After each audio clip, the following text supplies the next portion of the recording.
Wisconsin Eye's 2014 election coverage is brought to you by the Wisconsin Hospital Association. For over 90 years, a valued voice for Wisconsin hospitals, supporting high-quality, high-value care in communities like yours.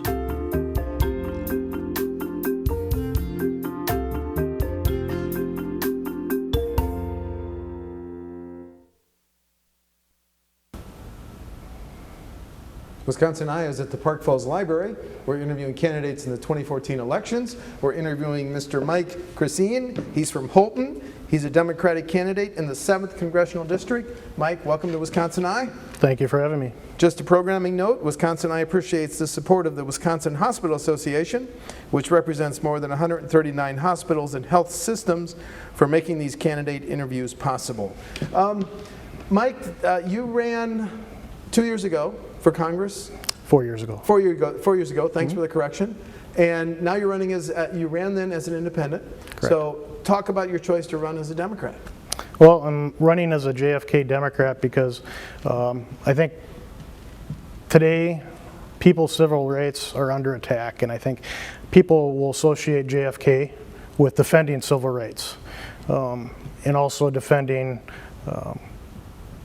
American people's rights against the federal government. You know, JFK back in his day, 1963, proposed a big budget cut for the federal budget. At that time, it was $111 billion with a B, not a T. He proposed a $13 billion tax cut. This is to kind of shrink the federal government so that it has less power over the people. The Constitution, one of the main goals of the Constitution was to limit the federal government and preserve the rights of the people.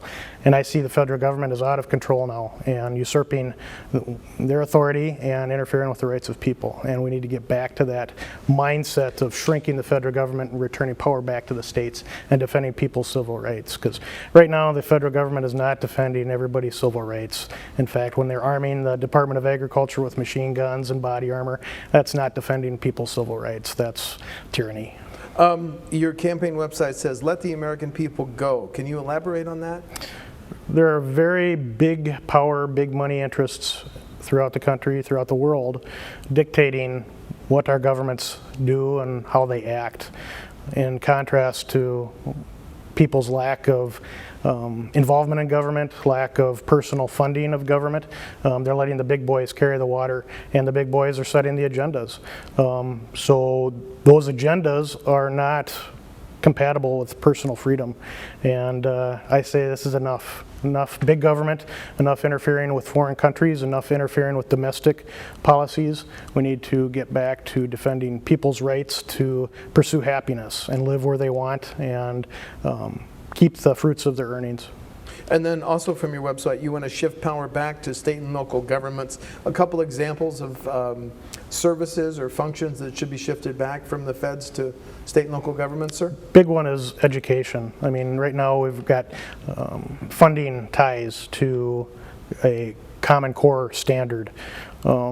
It's bad. Common Core has, believe it or not, in parts of Common Core, they outfit children in classrooms with sensors. And they look for the responses of children's emotions, their heart rates, their facial expressions in response to things they're being taught.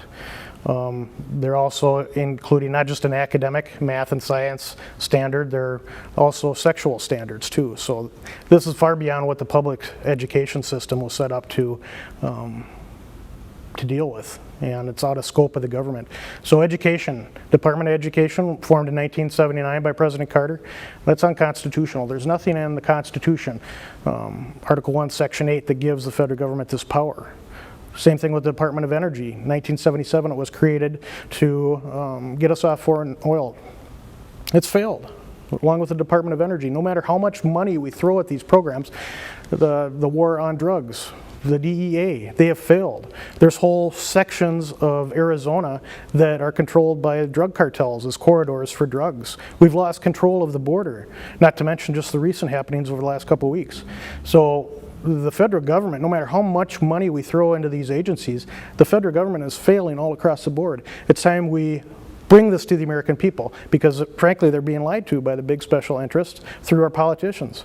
And we need to bring this to the forefront, tell the people how they're being lied to and manipulated. We need to build a case for shrinking these departments, defunding, dismantling these departments, and we can use that money to pay off the debt, balance the budget, and do other things and shrink government. A follow-up question then. You would do away with the Department of Ed, the Department of Energy, and also the DEA? Absolutely. Okay. Whose responsibility then would it be to fight a war on drugs? There should be no war on drugs. There should be a no war on drugs? No, I'm for the decriminalization of drugs.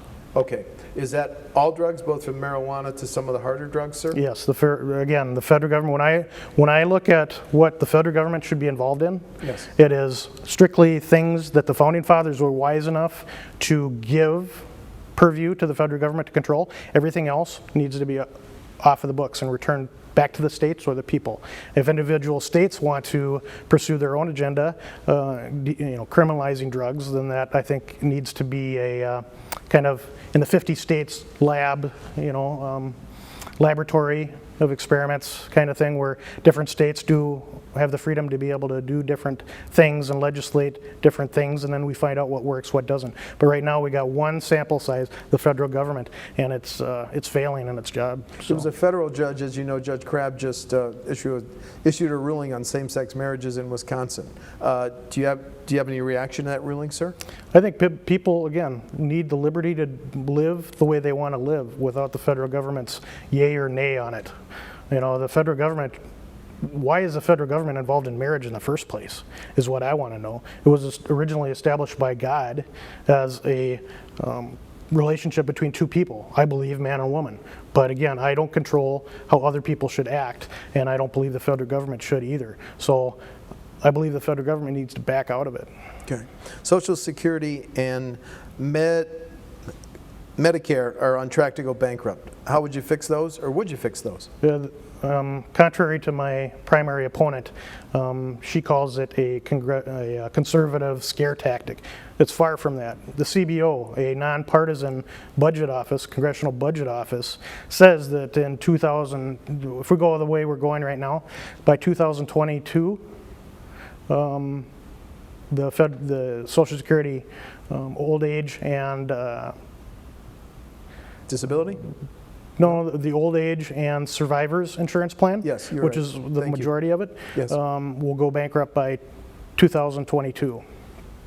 2017, the disability part will go bankrupt. Okay. Because right now our outlays are 12% above what we're taking in. That simply does not add up. No matter if you're liberal or Democrat, math is math. And what we need to do is, Medicare and Social Security together, both comprise half the U.S. federal budget. Right now the U.S. federal budget is $3.45 trillion as of 2013. It's huge.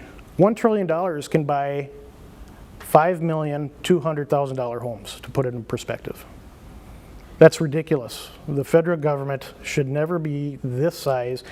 There's way too much money being invested in a small number of people in Washington, and that's way too much power, way too much corruption, way too much opportunity for misdeeds. We need to shrink that down. I don't know why the federal government is involved in insurance anyway. Social Security insurance, disability insurance, now medical insurance with the Affordable Health Care Act. All of this stuff. Once the Affordable Health Care Act gets going, we're going to be paying 75 to 90% of the federal budget is dedicated to insurance programs. The federal government has no purview per the Constitution to be involved in insurance programs. That actually was my next question. President Obama says the Affordable Care Act is working because 7 or 8 million people have obtained health care under it. Your response is you don't think it's working? You want to do away with it? Oh, absolutely. It's not constitutional. It's, we could do a much better job to our people if we just eliminate insurance in total from the healthcare scene. In my view, people pay for water. People pay a utility bill for water. People pay a utility bill for electricity. I look at healthcare as a utility. You're going to use a service, you need to pay for it. Therefore, I created a plan, which is similar to a health club plan, where you pay into your local hospital the premiums that you would be paying insurance, and you become a member of this hospital, this local hospital, and you build up and accrue an account, so to speak, and it's portable. If you leave the area, you can have your account follow to the next hospital so that pre-existing conditions are not an issue. But we need to get insurance, the middleman, the guys that are taking a lot of the money off the top, out of the scene. And the federal government, it's just another play to get us more dependent on government so that the government can exercise more control in our lives, put more strength excuse me, in our lives, and we have to recognize it for what it is. It's a power grab by the federal government to start influencing our lives and telling us how to live, where to live. Just like Agenda 21, you know, and Kelly Westland and up there, up in the mines and fighting the mines. You know, those mines were a good source of jobs for people up there, and we're fighting those for no good reason. You know, there's lots of ore mines, taconite mines up north, Minnesota, up in Wisconsin. You know, we need those jobs. That's the thing. So you want that mine to open in Ashland and Iron County? Absolutely. Okay. Absolutely. I think that's where the Democrat Party has diverged now. We've gone far to the left. We're now sticking up for environmentalist groups. We're now sticking up for big business, and Democratic Party is now accepting as much Goldman Sachs money as the Republican Party for the most part. You know, it's got to end. We have to get back to defending the civil liberties of the average citizen, not the big power brokers that have the money. Let's go back to healthcare. What about, you've obviously been watching the news, what about the issue of providing healthcare to veterans? That some veterans, it's alleged, have died because they haven't received healthcare. Is that a system that you as a member of Congress would fix, and if so, how, sir? Well, I think we need to support the veterans that have come back through wars that we've sent them off to conduct, and they've been hurt physically, they've been hurt mentally, emotionally. You know, post-traumatic stress syndrome is a big issue. Those things, we need to take care of our veterans. We need to make sure that we have enough services and enough people and enough staff and enough facilities to service those people. They were over there, they made the ultimate sacrifice. Their families made an ultimate sacrifice too. We need to take care of those people. The service people that stayed stateside and that have not been involved and hurt in conflicts, I think we need to limit the benefits and the duration of the benefits available to them. Okay. I, as a congressman, will not take the pension. I refuse the pension. I think the pension for the House, for the Senate, is ridiculous. There's no way that these people, once they've achieved a certain length of time, should be collecting for the rest of their lives. I would reject that pension. Okay. And for the same reason that I would reject the benefits, I would hope that the American servicemen and women recognize when they did their time, it was a job, they had a job to do, they had a duty to do, they performed it, and they returned back to states, and they acclimated and transitioned back into society, and now we're done. Now we go on with our own personal lives, and we stop using the federal government as a benefit allocation device. I want to go back to an issue that you mentioned earlier. It's estimated that 10 or 11 million people are in this country illegally. Should there be a federal immigration law, or what's your position on those 10 or 11 million that are here, sir? Absolutely. There should be a law on immigration to limit the amount of immigration that can happen in the United States. We do this because, number one, it protects our jobs, and number two, it protects our society. Currently, we've got a flood of immigrants coming across, undocumented, people that are here already undocumented. They broke the law. We should not reward lawlessness and illegal activity. We have no idea what the moral character of these people coming through is. We have no idea of the disease that's coming through, and I hear there's quite a bit of disease scare down there right now. So currently what we expect of people who are immigrating into the country and want to become citizens are that they're of good moral character, that they can speak, write, and read English, that they understand our U.S. history, that they understand the Constitution and will honor it. You know, which is more than can be said for quite a few politicians in Washington. These things are what we expect of people that want to become citizens. And I've got very serious concerns that a lot of the people coming across and flooding across the border right now have those ideals. I think it's very detrimental to our society. Should there be a path to citizenship for people who do what you just those things that you just listed, sir? For those things that they're listed, yes, legally. Yes. if they come into the So country legally. if you enter legally, and if you're able to do those things that you just listed, you should become a citizen. Absolutely. But the 10 or 11 million, excuse me, who are here illegally, you would send them back, or? Absolutely. You would? Yep, deport them and charge their countries for the deportation cost. Recently, there's been a flood of children coming across the borders of Texas. What would you do with those? I mean, they're coming from Guatemala, Honduras. They're fleeing what they say are crime and gangs. Yeah, I've never seen a 2-year-old or a 5-year-old, coming across on their own volition. I get to wonder what the mechanisms and the medium are for them to get from their place of origin across the border. I mean, that should send up flags right there, that something's not right. So whatever medium that they arrive by is a medium that they need to be returned by. But no, absolutely not. We cannot reward lawlessness. We cannot reward people thumbing their nose at U.S. laws and come in here and try to become part of the society and expect them to remain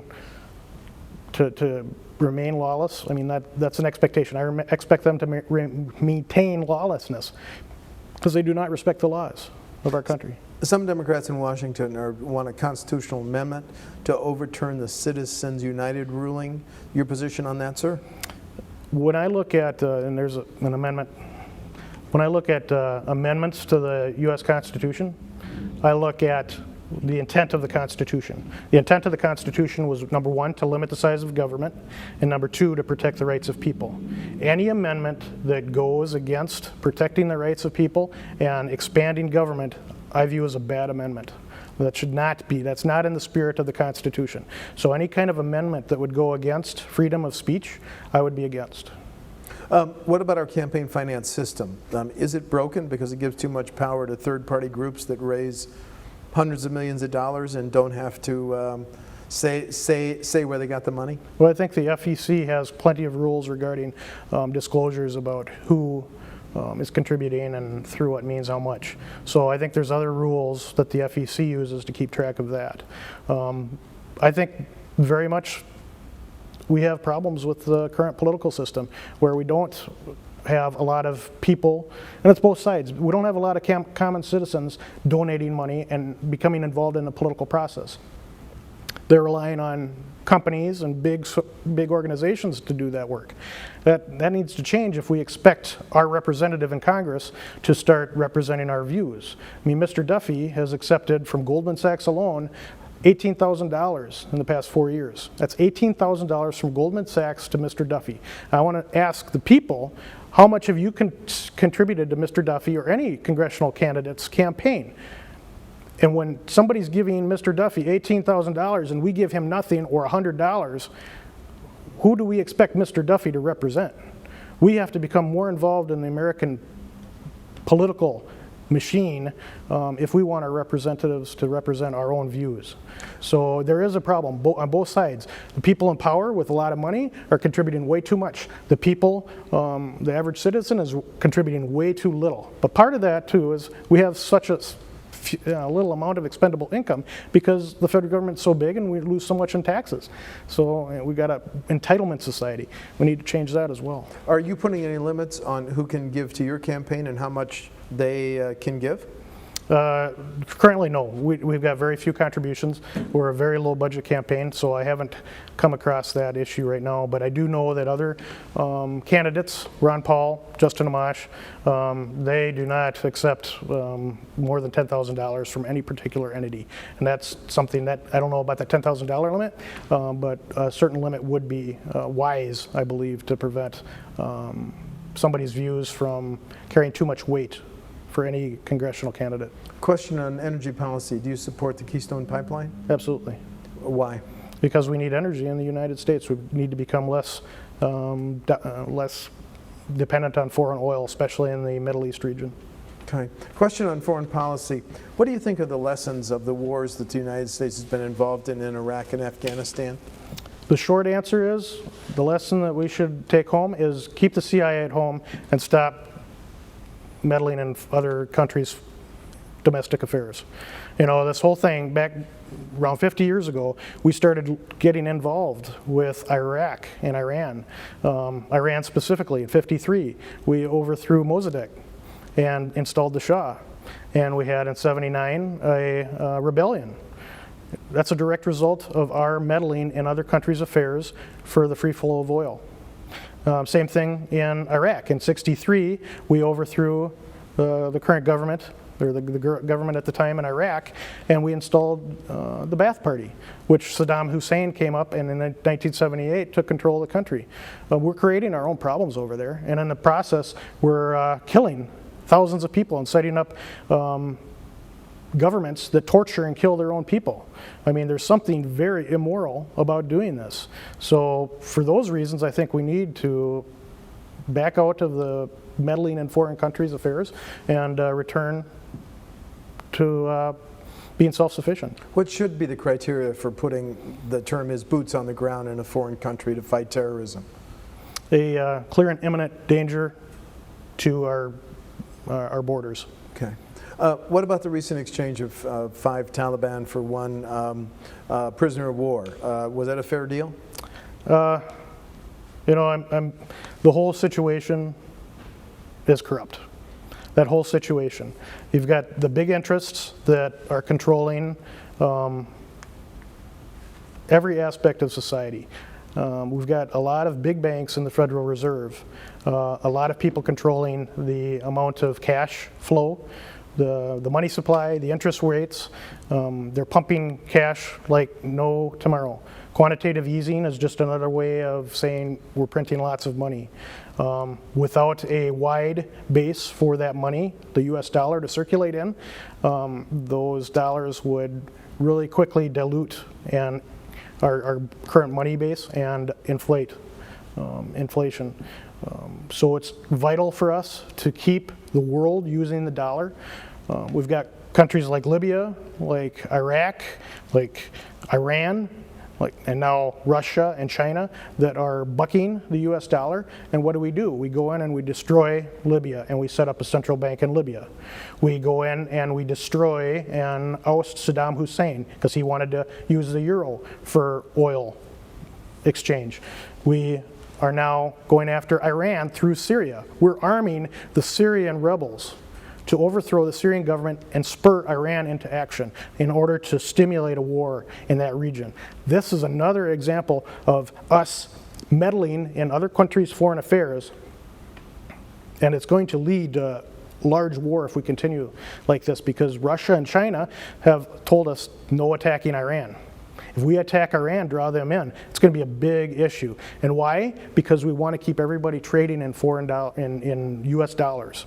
And that is a very dangerous aspect, and it's all being orchestrated at very high levels in the federal government and the banking industry. If you were a member of the US House, would you have supported President Obama's decision to send up to 300 advisors to Iraq? No. You would not have? No. Why? Because we have to stop meddling. Okay. First off, we have to stop meddling. Those people, we lost 4,500 people, men and women, American men and women, over there fighting these wars, specifically in Iraq. And we have let that deteriorate for the exact reasons that I just described. For people to make more money, people in the high-level banking industries to make more money over there off use of dollars in exchange for values of good, commodities of material, oil. So we're trading fiat paper money that's not backed by gold for real items of real value, and they want to keep that going. And I see no other reason or no other way to end this rather than just to stop it and stop getting involved, pull our forces back, pull back our involvement in these countries. We've already ruined these countries now. What was your reaction to disclosures about the NSA data collection practices, sir? I don't think even in East Germany they spied on their own citizens as much as our government is spying on us right now and recording all of our conversations, all of our keystrokes.